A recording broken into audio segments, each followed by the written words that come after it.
Hello everyone, my name is Andrew Bosher, and today I want to show you how to make a stacked double reverse reverb effect in Reason. So we're going to take a listen to what we're about to make and then we'll get started.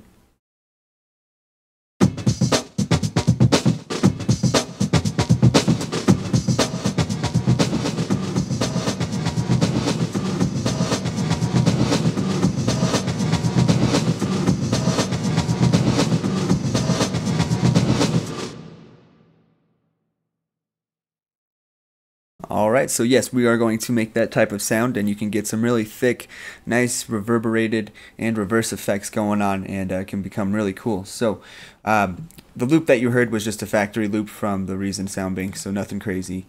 And I do have a new project already opened here, and let's get started. So create a new project, and I do have a new combinator in my rack already created with an Octorex loop player with that factory loop. It is in the chemical beats section of the Dr. Octorex drum loops. And so yeah, you can definitely find it pretty quickly.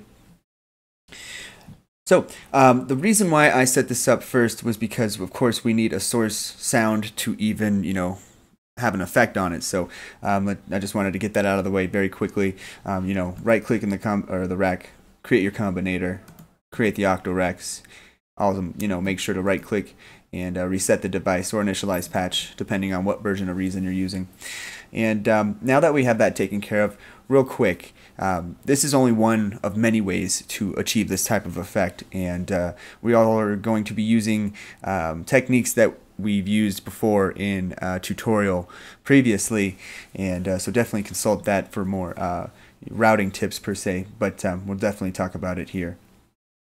Okay, so now that we have our source sound here, let's just make sure it's running. Okay, so we're good there. Now what we're going to do is we're going to create another combinator, and this is going to house the effects. And in the combinator here, the first thing we're going to do is we're going to create a spyder audio merger and splitter. And the reason for this is, just like in the previous tutorial, we want a dry signal so that we can essentially turn down the dry signal while the wet signal comes up, and vice versa. So with the spyder audio unit in the combinator, right click and create a line mixer 6.2 as well. Now if you hit tab to flip the rack, it's already routed the master out to the from devices to the combinator, and we actually we want to keep it that way, so that's good there. Now to get the source sound to go through this combinator, all we need to do is we can take the combinator output, click and drag it off of this mix channel, or mix channel in the mixer if you're using an older version of Reason, and we're just going to drag it to the external routing, the combinator input of the effects unit here. Now, of course, if we played it out, we wouldn't hear anything because we still need to connect the device in the combinator to the spyder and into the line mixer. So what we're going to do is we're going to take this right here, connected devices and combinator, and we're going to put it in the split section here. So we're going to split the signal. We're going to take the first split signal and put it in channel number 1. So essentially, it's just a dry signal. We just want a dry signal of the original sound, so that way, we don't completely overtake everything, and we still have an option to automate volumes of each effect. So if we took a listen, it's just playing out the loop through the spyder audio and then through the mixer. Alright, so we got that out of the way, so we're in good shape. Now what we're going to do is we're going to create our first instance of a reverb. So hold shift, right click in the combinator, and let's create a RV7000 reverb. Go ahead and click to show the programmer and right click to initialize the patch or reset device, of course.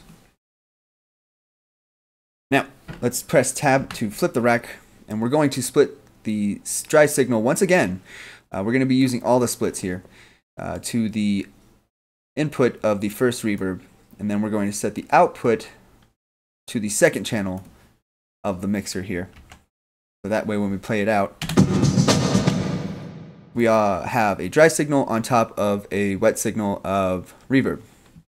But what we're going to do is we're going to go to this wheel right here to the algorithm section. We're going to click and drag it all the way to the reverse algorithm. It defaults on length but we're going to change it to tempo sync. We're going to turn that on. And for the tutorial sound that you heard, I actually turned down the length to about 2/16 or 1/8. And I turned the reverse dry wet up to about 81, but that's completely up to you. There are no right or wrong answers on this. Especially when it comes to the decay, damp, and high EQ, I'm just going to leave them by default. It's more about the technique and routing than it is about the actual parameters. I leave that up to you. I'm going to keep the dry wet 127, so that means that the dry signal is being completely overtaken by the reverse reverb. So let's just take a listen real quick. It's going to be kind of loud.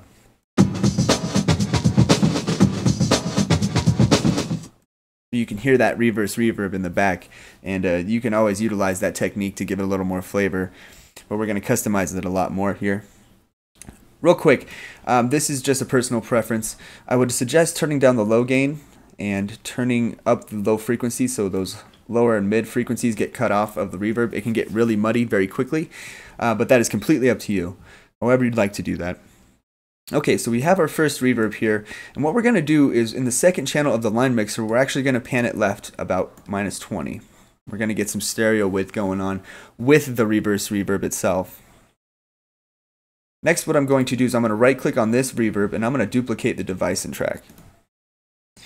Now if I hit tab, it will not be routed to anything, and that's exactly what we want, but it will have the same exact settings of the first reverb.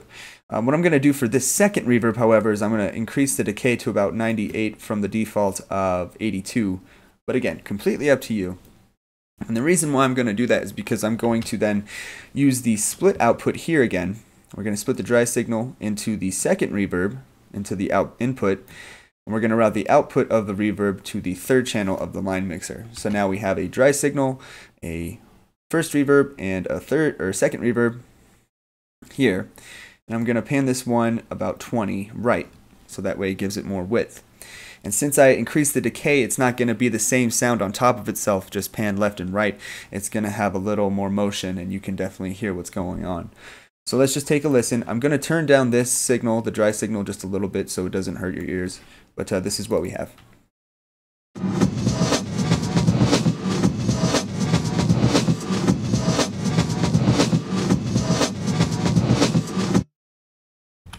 So very cool effect, and of course you can, increase those levels over time and then decrease this and vice versa. I'm just going to set it back to 100, the dry signal there. All right, so now what we're going to do is we're going to right click in the rack here in the combinator, and we're going to hold shift and we're going to create another reverb, RV7000. Click to show the programmer. Now we're going to keep this one a Hall algorithm, and we're going to keep this channel centered.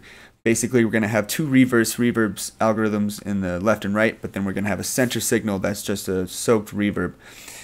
What we're going to do is I'm just going to change the dry wet to 64, so it's half dry, half wet, but that is completely up to you. I'm going to increase the decay a little bit so it has a little more tail when the sequence is done playing, when the trigger is done. That way it actually gives the decay of the reverse reverb as well a little bit. Kind of helps it compensate instead of being so abrupt. When it comes to the EQ and everything, that's completely up to you. I'm not going to stress on that too much real quick. So we're going to hit tab to flip the rack, and we're going to split this output of the spyder, the final one, to the third reverb, sorry. And we're going to route the output to the fourth channel in the line mixer. And again, I'm going to keep this pan at 0 or centered. Now if I played all 4 channels at the same time, it'd be really loud. So I'm going to turn down this channel again a little bit. And let's take a listen.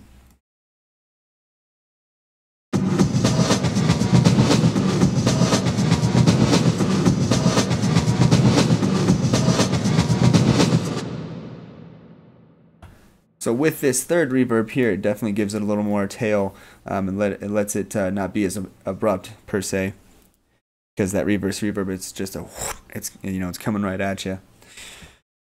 So I'm going to set the Spyder Audio 1 channel back to 100, and what I want to show you is just some routing not routing techniques, but basically some just assignments of parameters with the rotaries here to make it a lot easier on you. So what we're going to do is we're basically going to automate channels 2, 3, and 4 through one rotary. We're going to use rotary 2 actually for that, and we'll use rotary 1 for the dry signal level. So make sure to click to show the programmer in the combinator and click on the line mixer here. So let's set rotary 1 here, the source, to target the level section of the line mixer to channel 1. Now the max value will be at 127, so if I were to turn it up to 127, its volume would be all the way up. I would suggest turning the max volume down to about 100, so just click and drag. But again, completely up to you.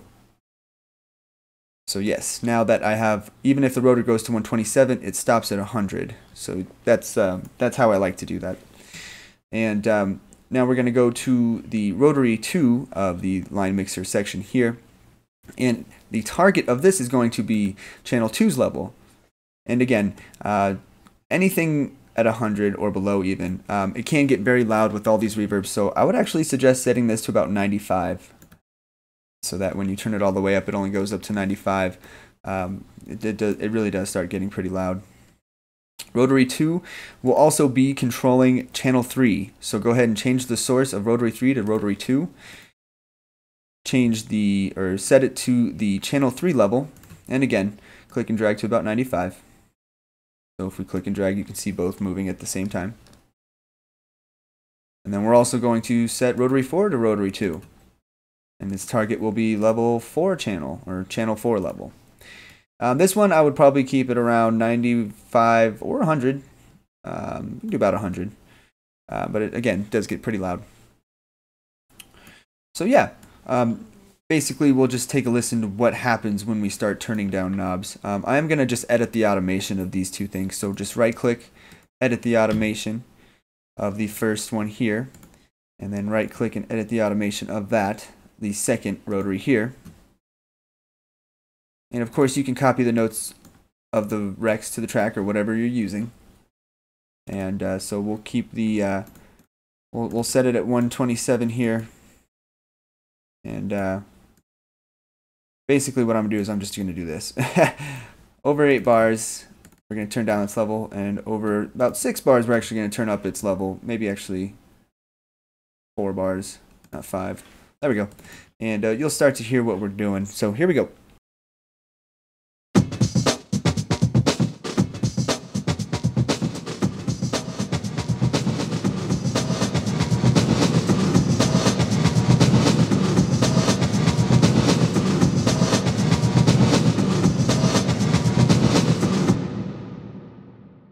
So it's almost a cinematic type of effect, but it can really add some flavor to your tracks, especially with automation, and it's very effective.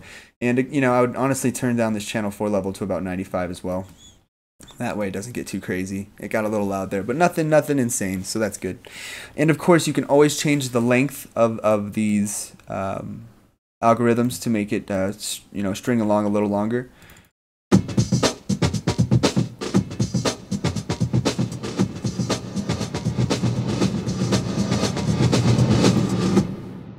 So anything you want to do, you can add screams, unisons, chorus, flangers, whatever you like.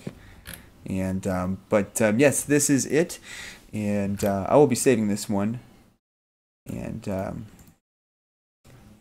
will be ABB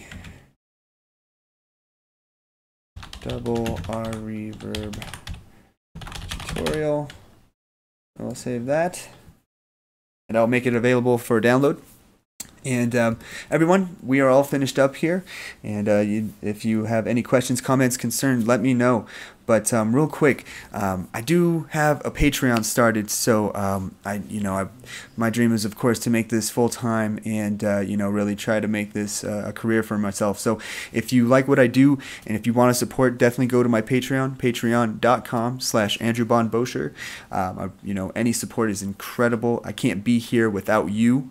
So anything is incredible. You guys are the reason why I'm here and why I do this. But I also have a new album, RNG, Random Number Generator, so definitely go check that out. I'll have a link in the description as well at the end of the video, bit.ly/ABBRNG. So definitely check that out.